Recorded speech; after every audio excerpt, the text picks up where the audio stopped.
Here are 7 truths that I wish I knew when I was in my 20s.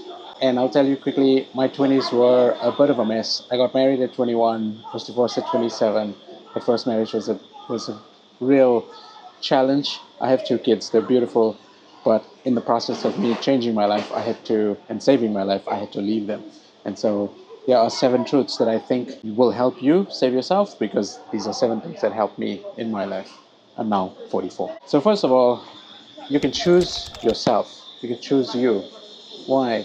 When you choose yourself, yeah, people may think you're selfish. People may think that you're kind of a little bit egotistical, or you're just doing the things for yourself. I think it's important to save yourself first. I think it's important to really know who you are and go after the things that you want, because at the end of the day, the things that you want will make you happy. And it's not just about what you want, it's about who you want to be. What's the type of character you want to build? What's the type of friendships you want to have? What are the businesses? What's the work that you want to do? What are the things that are going to fill you up, that are going to create you as a human being? Because in your 20s, you have that opportunity to create a foundation. Nah, I didn't get to create that foundation in my 20s. I did in my 30s. It's no big deal. I think choosing yourself and being okay with who you are is probably one of the most important things. Okay, so when you choose yourself, you're going to need this next thing, which is to actually own your choices. So when you make a decision, when you actually decide who you want to be, you've got to let people know, or in some ways, you have to say no to people. And in some cases, you have to justify, you have to explain to them why you're making certain choices that you wanted to make. So in my case, I would say in my 30s or in my 40s, I made the decision to cut milk out and cut sugar out and drink a little less. And so, in social settings that came up, it's like, why do you do that? Why have you decided to do that? And well, I think it's obvious, when you try to be healthier, people will respect you because of that choice, because, well, they see that you're fit, they see that you're exercising, they see that you've made a decision for your life. But it goes back to what I said earlier about choosing yourself first, because when you are seen as selfish by other people, they are invariably going to feel disconnected. They're going to feel like you are being selfish. They're going to feel like you are, they're going to try to make you feel guilty. But the point of doing that is, just to be brave, to be confident in yourself, and just knowing that when you make your own choices, you're ultimately making yourself happy and choosing happiness as a primary concern. And when you're happy, others are happy as well. The other major truth that I think I've learned, or that I'm still learning to deal with, is that perfection is a problem. Perfection kills your joy, it kills your ambition, it kills your passion, it kills your progress, it kills your growth ultimately. And the thing about perfection is that, if you're somebody like me who's entrepreneurial and sort of growth mindset, but you also want to be perfect, it gets in the way, because at the end of the day, even though you're making your own decisions, when it comes to dressing, when it comes to creating content, when it comes to setting up your business, when it comes to talking to people, when it comes to all of these things, you want things to go according to your plan. And 9 times out of 10, it's not going to happen according to your plan. Sure, we all have plans. We all want to go viral. We all want to grow our businesses. We want $1 million. We want all of this stuff. But at the end of the day, we're going to falter, we're going to stumble, and it's okay. As long as you're winning more than you're losing, that's totally fine. So it's a trap, actually. Perfectionism is a trap, and it's going to keep you stuck. You are never going to be perfect. So I say to my girlfriend often, I have a six pack, but I'm not a perfect human being. And she laughs every time I say that. Tied into point 1 and 2 about making your own decisions and owning them is point number 4, which is you don't need permission. A quick story, a friend of mine slash coach, when I was going through my first divorce all those years ago, said, he was like, I give you permission to do the things you want to do. And at that point, I was struggling with perfection. I was struggling with religion. I was struggling with conformity. I was struggling with being my own person, being my own human being. And he helped me realize that I actually needed to make the decisions for myself, not only because I needed to put myself first, but also because when I gave myself the permission to be my own human being, to do things the way that I felt like I wanted to do them, when he said that to me, it completely changed my life. It was like, wait, I'm not actually, or I might not actually go to hell for the things that I'm saying. I might actually not go to hell for the things that I'm doing. I believed in the past that I would, and knowing, or at least hoping, that that's not the case is liberating. So, hopefully when the day comes that I do actually die and we find out, or I find out what's going on the other side, people are not going to give you permission. People out there are really not going to give you permission to do things that you want to do. You can ask, and maybe they will say yes, maybe they will say no, but why ask? Ask yourself, is it something that you want? And make a decision, own it, and carry on with your life. And deal with the consequences. Own that decision and deal with the with what comes with it. So when you're trying to break out and you're trying to break free and you're trying to own yourself and you're trying to do all of these things, you're trying to make a name for yourself, especially online or even in business, you are gonna say things that people are not gonna enjoy and people are not gonna like. Whether it's online or whether it's in person, people are gonna start hating you. They're gonna start saying things about you that maybe gonna stop their friendships with you. Maybe they're going to, call you names or whatever the case may be. And at that point, it's like, you know what? Fuck you, because freedom is important. And if we have a life, we have things that we want to do in our life, then it's important to realize that we must go after those things. We must try.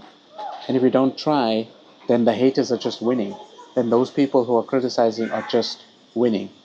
And in my case, it was pretty serious. Like, I took it personally because my kids and my parents were, quote unquote, blocking me by posting comments, by arguing with me, by fighting with me, by, just being upset with the fact that I was doing the things that I was doing. And not to say that I was doing anything bad or anything hurtful. It's just that maybe they saw a slightly different character in me, or maybe had shown a little bit of success or whatever the case may be, and they just didn't like it.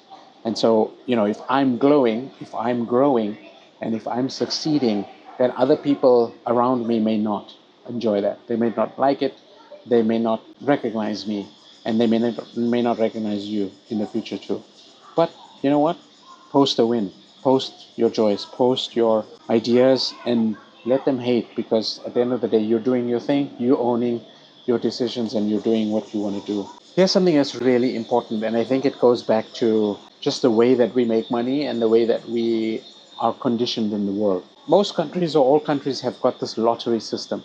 And so, you buy a ticket.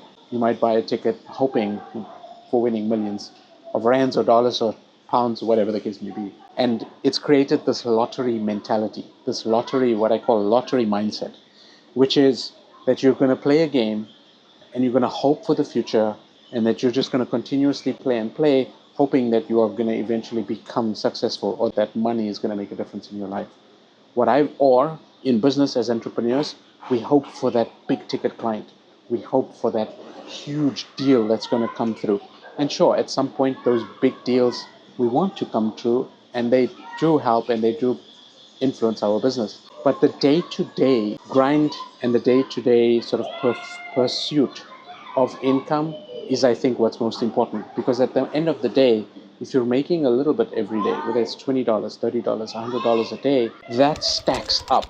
And all of those little wins, whether it's affiliate money or whether it's YouTube money, people say AdSense isn't important. Well, if you've monetized and those little $100, $200, $500 a month keep adding up, then you know what? That becomes a sizable portion for the month and for the year, and you can maybe go on a holiday with that, or maybe you pay off your tax, or whatever the case may be, right? That money is never lost. Any little bits and pieces that come in, the bread and butter is actually what keeps your business going and what keeps you going. The big wins are the big wins, and those may come once in a while, but that's maybe rare. The ongoing products that you sell, the ongoing sales that you make, is what actually makes a huge difference. And in my case, from my experience, when I was starting as an entrepreneur and when I started online 11 years ago, I was earning $7 an hour, and it was just a case of, hey, can I clock 8 hours a day? Because 8 sevens are 40 something, and I can bank, 40 or 30 or $40 a day. And I know that if I stack my days and streak my days, then eventually it's going to become a sizable income. And as I increase my rates, I just continue to stack those hours and stack those hours until now, where, I'm making a fairly good living, 6 figures a year, and fairly comfortable. Number 7, the last thing as a brutal truth that I want to talk about is this idea of connection, right? And this idea of getting help. And so I was at breakfast this morning and I was telling my girlfriend that, it's kind of an interesting thing because a few months ago I broke my leg, and up to that point I was super independent, totally independent. I didn't need anybody to help me. I built my business independently with a little bit of help here and there, but I wasn't relying on anybody and I wasn't dependent on anybody.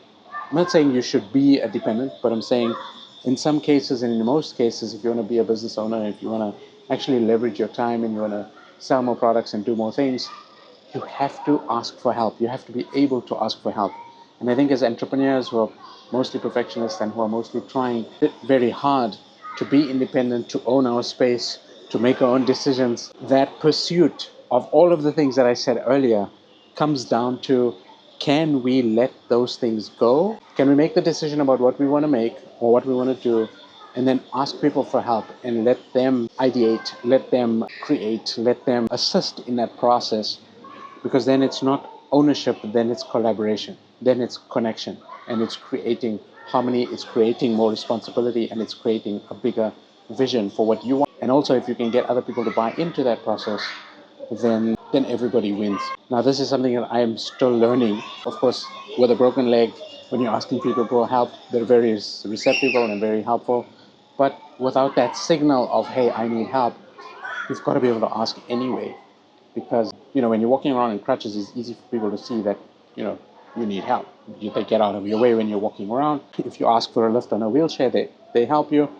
It's fairly simple and it's fairly easy.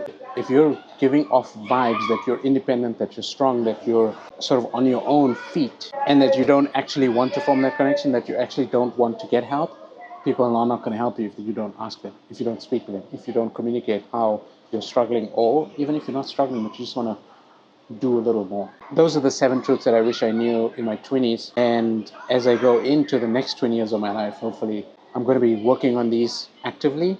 And I hope that they help you solve some of the problems in your life, and hope that you actually take those forward, even if you're not in your 20s, even if you're older.